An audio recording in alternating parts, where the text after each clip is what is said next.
Hello, this is the last video for this week. I'm going to talk about the behavior of firms today. This video is going to follow chapter 6 in the textbook. And before we look at the questions, quick recap of what we've done so far. Basically, we've been focusing on the single model, and that model being the demand of supply.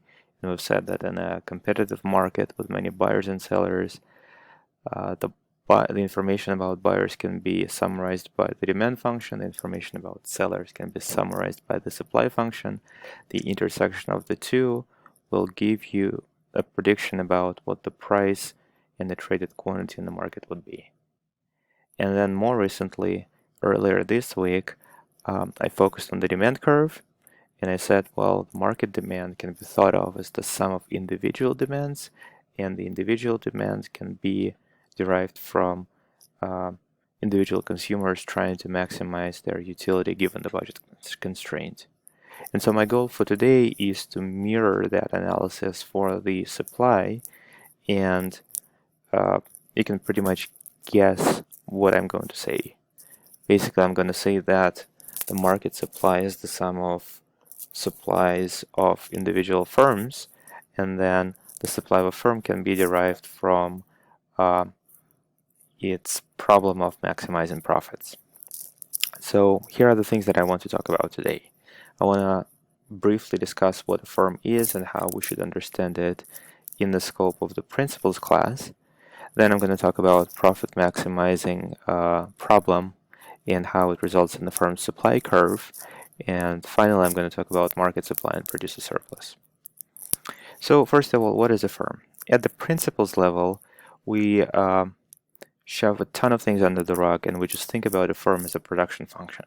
Basically, think about a firm as a kind of a black box, and we take that black box and we put into it some supplies, some inputs, some resources, some factors of production. There are multiple ways to name those things. And the firm just takes those resources and translates them into some output. So basically, it can be described by the method by which inputs become the firm's product or the firm's output. And formally speaking, for the production function, we can express the number of units Q that the firm produces, the quantity it produces, as a function of two inputs, capital, with a capital K, I believe that's in honor of Karl Marx, and labor with a capital L.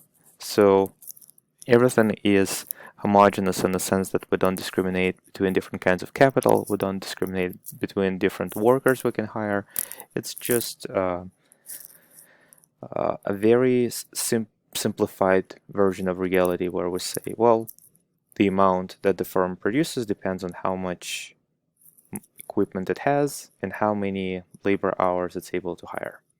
That's the whole idea. Now, when we think about what the firm is trying to achieve by producing quantity, some quantity of output, again, at the principles level, we would concentrate on its objective as just maximizing its profits. You can argue a lot about what other goals the firm is trying to achieve, but in a simplified world, we're just gonna simply focus on this aspect of firm's behavior. And in principle, you can, if you study more economics, you can of course learn about firms that believe that they have some social responsibility and firms that believe that they don't have any social responsibility. And the world is way richer than this simple flat representation, but we need to start with it. So let's move on. Let's write down an identity. Let's pretty much spell out what the firm's profits are. In our story, the firm earns revenue by selling its output, and it has to pay costs. That is, it has to hire labor and it has to rent capital. So the profits will be the difference between the total revenue it receives from output and the total cost it spends on the resources.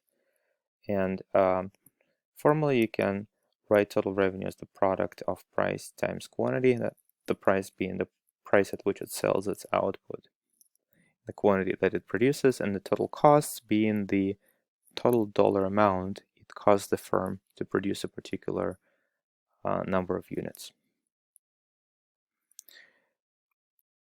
More explicitly, you can think about total costs as the sum of hire and labor, just like I said, and the sum of hire and capital. And here, the important distinction that we have to make is the distinction between firms' behavior in the short run and the firm's behavior in the long run. The idea is that depending on the time frame, some factors of production, some inputs can be variable, while others have to stay fixed. And the definition of the short run is that there's at least one fixed input, one fixed factor of production. Usually it is capital.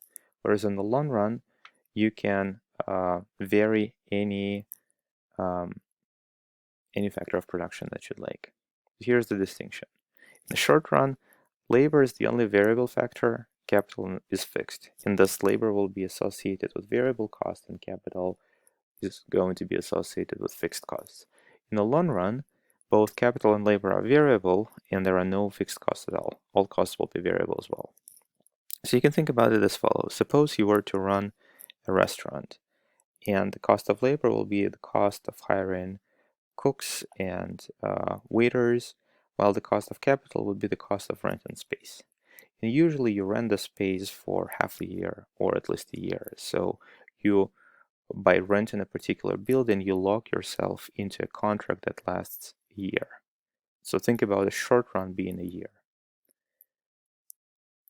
When you hire people, you don't lock yourself into long-term contracts because, at least in the United States, it's very easy to hire people and it's very easy to let them go. So labor is variable in the sense that you can hire and fire people way easier than you can add or reduce additional capital. So if you think about running your restaurant for a year, well, you're basically locked into a particular building. You can't change your location easily, but you can relatively easily change the number of people that you hire.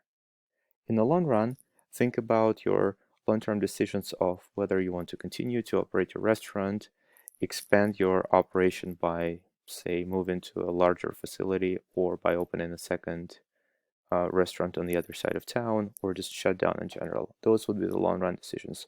The short-run decisions will be, okay, you have a particular place, you're running it, how many people are you going to hire? And so if we think about the short run with a fixed level of capital, the only decision is how much to produce and thus how much labor to hire or how many people to hire. And so I'm gonna proceed by constructing a table, and I'm gonna stick to this, again, simplified example of a restaurant. And the idea here is that the output of a restaurant is the number of meals or number of tables it serves, and the inputs would be how many labor hours of waiter's time and cook's time you need, and the fixed costs of owning the building. And the main assumption here that I just skipped, and I'm going to go back to it, is that the marginal product of labor is decreasing. So just like when we talked about consumer choice and we talked about decrease in marginal utility, here we're talking about decrease in productivity of labor. Basically, the idea here is that you get your best workers first, and then the next, each additional worker you hire is either not as productive or for some other reason does not contribute as much to the total output. For example, it's just splitting the fixed number of tasks between more and more people, so each additional person would not be as productive.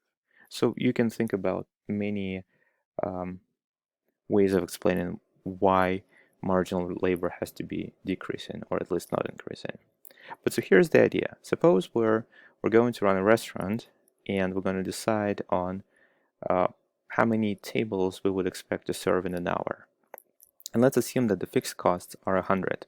That is, no matter how many meals, how many dinners you sell, it costs $100 in rent and electricity and utilities to run a restaurant.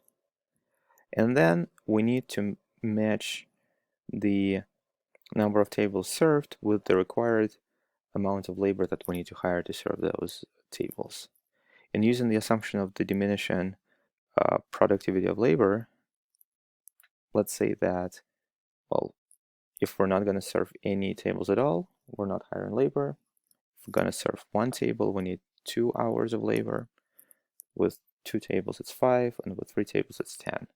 So you can see that the difference is increasing. 0 to 2 is the difference is 2, 2 to 5 the difference is 3, 5 to 10 the difference is 5. You want to produce more output, you need disproportionately more labor. And assume, just for simplicity, that we're going to pay that labor, we're going to pay $10 an hour for an hour of labor. So then we can translate labor hours into variable costs, 0, 20, 50, and 100, and by adding variable cost, the wages, with the fixed costs of rent and space, we'll get the total costs. 100 in the first case, 120 in the second case, 150, 200.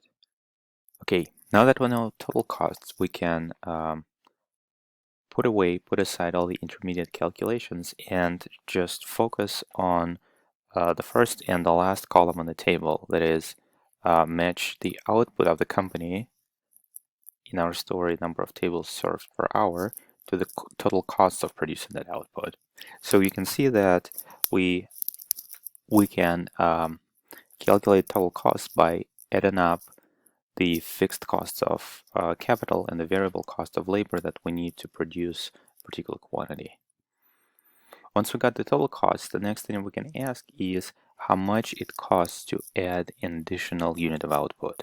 How much does it cost to go from no output at all to producing 1 unit, to producing 2 units, and to producing 3. And the concept of the cost of an additional unit is represented by the marginal cost. So the idea of the marginal cost is we want to see what is the cost added by increasing output by 1 unit. And so, for example, for the first unit, if we decided to produce 1 unit of output, our cost would go up from 100 to 120. So the marginal cost of the first unit is the difference between the two. 120 minus 100, $20. Producing the first unit costs additional $20. Producing the second unit costs additional 150 minus 120, $30, while the third unit costs 50. Notice that we've done so far.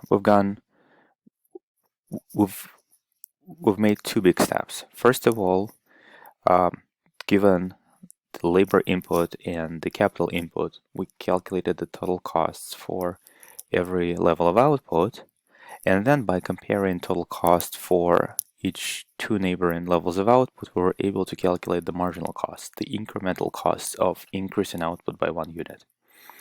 And so now, when we were to ask ourselves questions like, if you can sell a dinner for $25, thinking about like this is how much you'll make from serving 1 table, how much labor should the firm hire? Well, you can see that what you have to be thinking about is comparing the price that you get from selling a unit of output to the marginal cost of producing that output. So if you can sell a dinner for $25, if you can serve a table for $25, then you should only be serving the first table because the second and the third table are too expensive to serve, given that what you only get is $25. So just like when the consumer decides how much to buy based on comparison marginal benefit with the price of the product, the producer should decide how much to produce by comparison the price at which they're able to sell their product with the cost of producing an additional unit. And you should only be producing as much output as long as the price exceeds the marginal cost of production. So in this story, with a price of 25, you should expect to only serve one table per hour. So you should only be hiring 2 hours of labor, expecting that you'll serve just one per hour. Thus, we can summarize the general rule of production. In order to maximize profit in the short run, the firm should produce output as long as price exceeds marginal cost. So the number of units to be produced will be such that the next unit will be above the price at which you can sell output. From then on, we can construct the supply curve of a company. The first unit can only be produced if the price in the market exceeds 20. So exactly at 20, the firm will be indifferent between producing nothing and producing the first unit. Below 20, the supply is going to be 0. At 20, it's going to jump from 0 to 1. The second unit will only be produced as long as the price rises above 30. So 30 is the next cutoff price. And similarly, the third unit will only be produced if the price is as high as 50. So in a sense, what a supply curve of a firm represents is the marginal cost of production. And again, there's a direct analogy between an individual demand and a firm supply here. Firm supply is the schedule of the firm's marginal cost. An individual's demand represents marginal benefits of consumption. Okay, now once we know what a firm supply curve is in the short run, the next thing to do is to derive the market supply from supplies of individual firms. And you might have guessed that the idea here is exactly the same as the idea with the demands. We're going to do horizontal summation. And so, not to repeat myself, if you want to practice horizontal summation, go back to the previous video and see how I do it for demands. I'm going to show you a different trick here. Suppose we're going to have a market which will consist of 10 identical firms. So rather than summing up 10 supplies, I'm going to show you something that would be like horizontal multiplication. So the question that I'm going to look at is, what is the market supply when there are 10 identical firms in the market, each having the supply curve on the left that you're looking at right now? So I'm going to take 10 of those supply curves, and I want to do, again, horizontal summation, or think about it as horizontal multiplication. I want to, for every price, to add up the output that the companies jointly are willing to produce. And clearly, if supply is 0 for the prices up to 20, it's going to still stay 0 for the whole market. And then if at 20 each firm is willing to produce 1, then the total market supply at 20 will be 1 times the number of firms. It's going to be 10. Similarly, at 30, total output is going to be 2 times the number of firms, 20, and at 50, 3 times the number of firms, 30. So 10 identical firms will give you a flatter supply curve. And what I'm doing here is, for every price level, I'm multiplying the output, the quantity supplied of a single firm, times the number of firms in the market to get the market supply. So now you have 2 methods in your arsenal. If you have distinct individual demands or distinct firm supplies, you can just add them up. And if you're facing identical consumers or identical firms, you can multiply the quantities for every price level. The most important part is that you have to do it horizontally. Fix the price, say 20, add up all the quantities, and you'll get the market supply or market demand, depending on what you're looking at. The last part for today, produce a surplus. Suppose that the dinner price is actually $35, not 25 as we looked at before. Given the supply curve, we can say, well, the marginal cost of the second table served, second dinner served is 30, so it should be served, but the third table should not be served because the marginal cost is 50. So with a dinner price of 35, the optimal number of units produced is 2, and we can calculate the producer surplus as the sum of the difference between the price of producing a unit of output and the cost of its production. So the first unit will be produced at the marginal cost of 20 and sold at 35. So the surplus from the first unit is going to be 15, and the area of the blue rectangle is exactly $15. The second unit will be produced at additional 30 and sold at 35, so it will contribute to additional $5 of surplus. So the total producer surplus here is $20, and that is the amount of money that the company gets in excess of the costs of producing output. So to calculate it, take price times number of units sold, price times 2, that's 70, minus the sum of marginal cost of production, 20 and 30 minus 50, 70 minus 50 will give you 20. Producer surplus should give you some, you should think about it in a sense as similar to the profit of the firm. And in fact, let's establish the connection between the producer surplus and the profits. Okay, remember this number, producer surplus is 20. If we were to calculate the profit of the firm, well, the total cost of producing 2 units, as we've established before, is 150. So the profits will be 2 times 35, that's the total revenue that you get from selling 2 units at $35 a piece, minus 150, negative $80. So in this example, the company is actually going to be making negative economic profits because, well, it's making money by serving tables, but there are fixed costs, and fixed costs bring profits below zero. But the difference between the actual profits and the producer surplus is exactly the fixed cost.